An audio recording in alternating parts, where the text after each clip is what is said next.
কেন যখন ইন্ডিয়াতে গোলাপ জামুন আসে তখন প্রচুর লোকের জীবন চলে যায়? কি করে ইডলি ইন্ডিয়াতে না বরঞ্চ প্রথমবার এই ছোট্ট দ্বীপে বানানো হয়েছিল? আর ফুচকা সত্যি কি একটা ফরেন ডিশ? সত্যিটা জানলে আপনি শক হয়ে যাবেন, তো ভিডিওটি শেষ অবধি দেখতে থাকুন। নাম্বার 8, পাওভাজি। এই যে পাওভাজি আমরা খাই সেটা আসলে একটা পর্তুগিজ ডিশ। ভাজি শব্দটা ইন্ডিয়ান, কিন্তু পাওভাজিতে যে পাও শব্দটা সেটা পর্তুগিজ।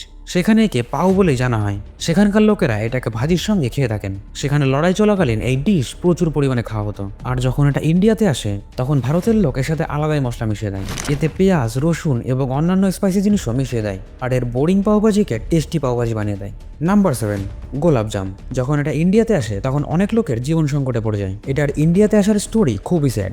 এটাকে সবার আগে মুগলসরা আনে, যা ইন্ডিয়ার জন্য খুবই ভাইলেন্ট মনে করা হয়। এটা ছিল একটা পার্সিয়ান ডিশ। এর পেছনে দুটো ফেমাস স্টোরি আছে। প্রথমত, এটা মুগলসরা তাদের সঙ্গে করে পার্সিয়া থেকে নিয়ে এসেছিল, আর এখানকার লোকেদেরও এটা খুবই পছন্দ হয়েছিল। আর দ্বিতীয়ত, অনেকে বলে যে মুগলসদের শেফ ছিল, তারা মুগলসদের জন্য সুইট ডিশ বানাচ্ছিল, আর ভুল করে তাদের থেকে গোলাপজাম তৈরি হয়ে যায়। আসলে এর কোনো প্রুফ পাওয়া যায়নি এখনো। নাম্বার 6, ইডলি। আমাদের ইডলি দেখে মনে হয় যে ইডলি একটা সাউথ ইন্ডিয়ান ডিশ, কিন্তু আমিও আজই জানতে পারলাম যে ইডলি হলো একটা ইন্দোনেশিয়ান ডিশ, যার রিয়েল নাম হলো কিডলি। এটা তখনকার কথা যখন ইন্দোনেশিয়ায় হিন্দু রাজা শাসন করতো, আর তাদের মধ্যে থেকে কিছু কিছু রাজা বিয়ে করার জন্য ইন্ডিয়ান মহিলাদেরই চুজ করতো। আর যখন তারা ইন্ডিয়াতে আসে তাদের সঙ্গে এই কিডলিও চলে আসে। ইন্ডিয়া এসে এটি ইডলি হয়ে থেকে যায়, আর তার কিছু সময় পর এটাকে সাম্বারের সঙ্গে খাওয়া হয়। অনেকে মনে করেন ইডলিকে রাজারা না বরঞ্চ আরবরা নিয়ে এসেছিল। যাই হোক, এসছে তো ইন্দোনেশিয়া থেকে। নাম্বার 5, সামোসা। এটা ইন্ডিয়ান ফুড হয়েও ইন্ডিয়ান না, একে সাম্বোসা বা সামোসা বলা হয়। এটা অ্যাকচুয়ালি স্যান্ড্রোনেশিয়া থেকে এসেছে।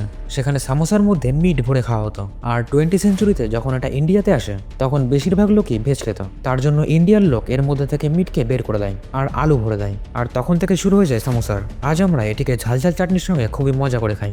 নাম্বার 4, রাজমা চাওয়াল। পাঞ্জাবের লোকেরা রাজমা চাওয়াল খেতে খুবই পছন্দ করেন। তার জন্য বেশিরভাগ লোকেরই মনে হয় রাজমা চাওয়ালের শুরু পাঞ্জাব থেকেই। আসলে রাজমা ভারতে চাষই করা হয় না। রাজমা প্রথমে শুধুমাত্র মেক্সিকোতে চাষ করা হতো, আর ওখানে শুধুমাত্র খাওয়া হতো। তারপর এক সময় যখন ভারতে পর্তুগিজ আক্রমণ করতে আসে তখন তারা তাদের সঙ্গে করে রাজমাকে নিয়ে আসে, আর তারপর রাজমাকে ভারতে গ্রো করতে শুরু করে। আর এখন এটাকে পাঞ্জাব আর হরিয়ানার লোকেরাও তাদের ডায়েটের সঙ্গে অ্যাড করে নিয়েছে।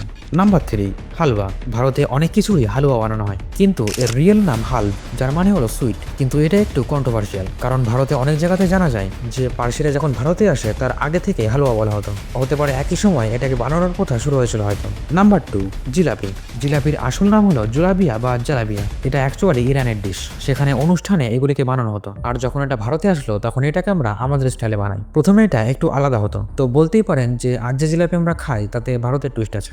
নাম্বার 1, পানিপুরি, যা কিনা বাঙালিরা এটাকে ফুচকা বলেছেন, যার নাম শুনলেই মুখে জল চলে আসে। অনেকের এমন ধারণা যে ফুচকা মনে হয় ফরেন ফুড। আমি আপনাদের বলে দিই, আমাদের ফুচকা প্রথম থেকে আমাদের ছিল আর আমাদেরই থাকবে। এটার শুরু নিয়ে এখনো কন্ট্রোভার্সি চলে আসছে। এটা আসলে মহাভারতের সময় থেকে চলে আসছে। অনেকে বলে যে এটাকে আর কেউই না দ্রৌপদী বানিয়েছিল।